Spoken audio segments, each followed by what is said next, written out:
Today, we will talk about shopping. I hope you are enjoying our lessons at Pan Edutainment, and welcome back so that we can learn together today's lesson. We will learn English vocabulary that we use when shopping. Tugiye kwiga uyu munsi icyongereza kijyanye n'isoko cyangwa no guhaha no kugura no kugurisha. Niyo mpamvu ngusaba kugira ngo ntucikwe na kimwe mu byo turi buvugire ahangaha. If we go to shopping, if we go shopping, if we go to a market, if we go to a shop, there are things that we do there, including browsing. Do you know browsing? Browsing, if you go to a shop, if you go to a market, have you ever browsed something?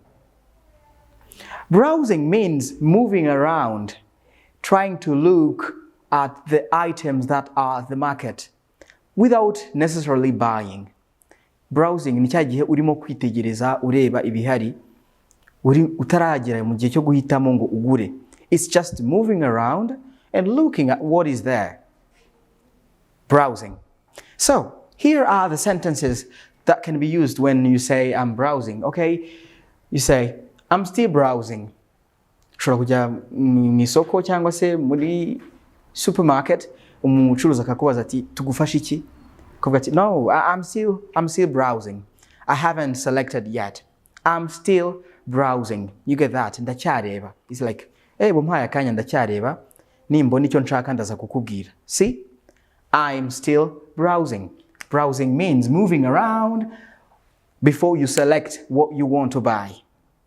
Next thing is you can say, I'm window shopping. I'm window shopping. Window shopping. Window shopping uzi icyo bivuze? It's almost like browsing. Bijya kumera nka browsing ariko noneho ho nta ntego yo kugura ubufite. Let's say you have gone to the market for the first time. Ugiye nko ku isoko ahantu ku isoko runaka ku nshuro ya mbere nibwo ugezeyo. Ikikujyanye niki? Ni ukureba gusa. Reka ndebe ibintu biba mw'iri soko. Reka ndebe ibintu bacuruza. I'm just window shopping. Nta gahunda yo kugura ufite. Ugiyeyo, ugiye kureba gusa. Which is different from browsing. Browsing ho ufite icyo wagiye kureba. Wenda ugize mu isoko ry'imyenda, ariko uravuze utereka mbanze mfate umwanya ndebe. Mbere yuko mpitamo reka ndebe ikinkwira, reka ndebe ikiza. You are browsing. But window shopping is like that. Oh, here they have clothes. Urimo kureba gusa ko ati hano bacuruza n'imyenda. Maybe another time you will come back to buy, but this time you are just window shopping. Window shopping, wagiye kwirebera gusa. Sometimes you can go there and end up shopping. Ushobora kujyayo nanone bikarangira uguze, ariko wagiye nta gahunda ufite. It's like window shopping. I'm just window shopping. See? There's another sentence that you can say in this situation. You can say, this hasn't caught my eye. This hasn't caught my eye. Catching your eye. If something catches your eye, that means it has attracted you. It has interested you. Iyo ikintu cyagufashe ijisho cyangwa se urumva kiba cyagukuruye. Iyo urimo ku browsing rero, urimo kwitegereza, ushobora kuvuga ati iki ariko ntabwo ngikunze. See? This hasn't caught my eye. This hasn't caught my eye. Iki ntabwo cyankuriye rwose. Ndabona it doesn't look very well. Oh, this one has caught my eye. Oh, akariko ndabona ari keza umuntu yareba. See? This has caught my eye. See? This is another sentence that you can use when browsing, when you're still moving. You have not got to the step of buying. And nextly, you can say, oh, can I try this on? Can I try this on? Can I try it on? Trying something on ni ukwigera kureba ko ikintu kigukwira. Checking whether something fits you. Can I try this shirt on? You are browsing and something catches your eye and then you say, can I try this on? Urimo urareba, wari urimo kureba, hari akantu ubonye ubona ari keza, uravuga uti ese nakwigera nkareba ko binkwira. Let's say if it comes to clothes or shoes or other things that we can wear, you say, oh, I was browsing, that's one. And then something catches my eye and I want to try it on. 3 things. Narindi kwigendera, narindi kugenda ndeba, harakana ariko kahise kankurura none ngiye kwipima ndebe ko kankwira. See, can I try it on? You get that? These are phrases that you can use when browsing. And nextly, after browsing, after something has caught your eye, after you have even tried on, you go to the next step, which is bargaining. Bargaining.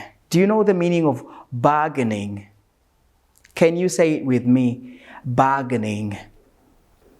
I know many people say bargaining or something else, but it is bargaining. Do you know the meaning of bargaining? Bargaining means negotiating.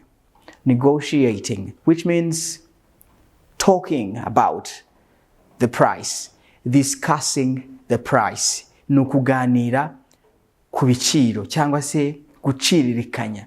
That's the good Kinyarwanda. If I say I'm bargaining, that means I'm negotiating the price. And we ask questions like this. What's the price on this? What is the price on this? Niba uri kubaza ibiciro, ntabwo ari ngombwa kuzahora uvuga ngo how much is this? How much is this? You can even say, what's the price on this? Iki kintu gifite igiciro kimeze gite, kiragura ngahe? What's the price on this shirt? This shirt has caught my eye. It even fits me, but what's the price on it? Ishati rwose yankuruye iranankwira, none iragura ngahe? What's the price on it? Start using this question when asking about the price. Not always saying how much. Ntabwo ari ngombwa guhora uvuga ngo how much. You say, what's the price on this? And then they will tell you, this is worth 200,000. This is worth igura ayangaya. This is worth 200,000. Iragura ibihumbi magana abiri. This is worth iragura iki ngiki cyangwa se ikwiranye ihwanye niki. You get the meaning. And then you can say, oh, can you lower the price? Can you lower the price? This is one way of negotiating, of bargaining. Something may be way expensive and they're trying to lower the price. Can you lower the price? Lower. To lower something, it means to get it lower. Nukukigabanya. Ese mwagabanya igiciro. You see? Ko bihenze cyane, mwagabanya igiciro. If you've asked, what's the price on this? And they tell you it's 10,000 and you say, oh, can you lower the price? See? That way you are bargaining, you are negotiating. You get that? I will give you 10% off. This is a sentence that can be said by the seller. Umucuruzi ashobora guhita akubwira ati, ndakugabanyirizaho 10%. I will give you 10% off. I will give you 10% off. Ni nko kubwira ngo ndagabanyaho 10%. I will give you 10% off. If you are a seller, you can also use this sentence by negotiating. When you are negotiating with a customer, you can use this one. In another way of saying things like that, can we meet halfway? Can we meet halfway? Can you try to think of the meaning of this sentence? If you say, can we meet halfway? Halfway bivuze iki? That means I will leave my price that I was suggesting, and then I go a little higher as a customer, and then the seller will also reduce their price a little lower. Nukuvuga ngo ngewe nk'umuguzi ndongeraho amafaranga make cyangwa se menshi bitewe nayo natanze, umucuruzi nawe agira yagabanya duhuriremo hagati. That's the meaning. Can we meet halfway? Ese nta kuntu wagabanya tukagira ahantu duhuriza ko ayo mafaranga ari menshi? That's a bit expensive. That's a way expensive. Can we meet halfway? Halfway. Nukuvuga ngo ni hagati na hagati. Ese twagira aho duhuriza? You get the meaning. And then the seller will tell you, okay, can you do any better? Can you do any better? Umucuruzi ashobora guhita akubwira ngo none se nta kindi wakongeraho? You see, you know how they negotiate. Ongeraho make tukomeze tuvugane. Sometimes you are negotiating, you are bargaining, and they say, oh, can you do any better?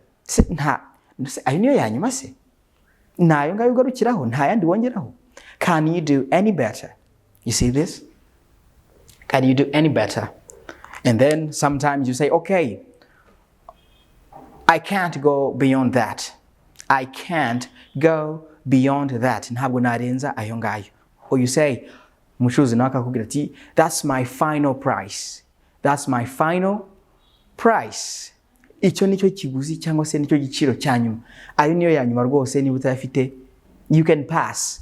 You can pass. If I say you can pass, ni ngo wakwikomereza cyangwa se wareba ibindi. And then if you are satisfied as a customer, you may say, okay, I will take it. I will take this one. Ndabitwara ntacyo. Or you say, I will pass. I will pass. Oh yeah? Ntabwo mbigura. I will pass. You see the meaning? I think you've got both ways of browsing and bargaining. And now, I will give you some advanced expressions. Ngiye kubaha amwe magambo y'abantu bakuru mu rurimi dushobora gukoresha muri shopping. If I say advanced expressions about shopping, I will give you 4 of them today, but I will keep giving you more vocabulary items that you need to use in shopping. The first one is saying, I am on a tight budget. I am on a tight budget. You remember when we were looking at the vocabulary about money, we said you are tightening your belt. And now when you say, I am on a tight budget, ni cyagira ukuvuga ngo mfite amafaranga make cyane. Cyangwa se, ndi ku mubare uteye ubwoba. Urumva ntabwo nshaka gutakaza amafaranga menshi. Ushobora kujya mu isoko ukavuga uti, you can say, I don't have a lot of money. I am on a tight budget. Rwose ndi kugerageza kwizirika kuko amafaranga ni ikibazo. You see, I'm on a tight budget. Or you can simply say, I am on a budget. Ushobora no kuvuga ngo I am on a budget. Ushaka kuvuga ko udafite amafaranga ahagije bitewe nuko ufite ibintu byinshi byo gukora kandi ukaba utagomba gutakaza amafaranga. See? Or you say, oh, that's a rip-off. That's a rip-off. A rip-off. That's a rip-off. If you say that's a rip-off, it's another way of saying that's very, very expensive. Nubundi buryo bwo kuvuga ngo icyo kintu kirahenze pe. That's a rip-off. That's very expensive. A rip-off. Do you get that? Oh, you can also say, can you gift wrap it? Can you gift wrap it? Can you gift wrap it? Gift wrap. To gift wrap. You can see 2 words in here, gift and wrap. Ni ese nkukubaza ngo ese mwamfunyikira mwabipfunyika. Ariko none mu buryo bwo gupfunyika mu buryo bw'impano murabizi ko hari igihe ugura ikintu ugiye kukigurira nk'umuntu nk'impano ukabaza iyo service. Ese nimbigura murabipfunyika neza murabishyira muri emballage cyangwa se muri envelope nziza. How will you do that? Can you gift wrap it for me? To gift wrap ni ugupfunyika mu buryo bwiza ku buryo bumeze nk'ubwo gutanga impano. Do you get that? And then the last expression for this lesson is this one. If I say, I'm after a new shirt. I'm after a new shirt. Being after something means you are looking for it.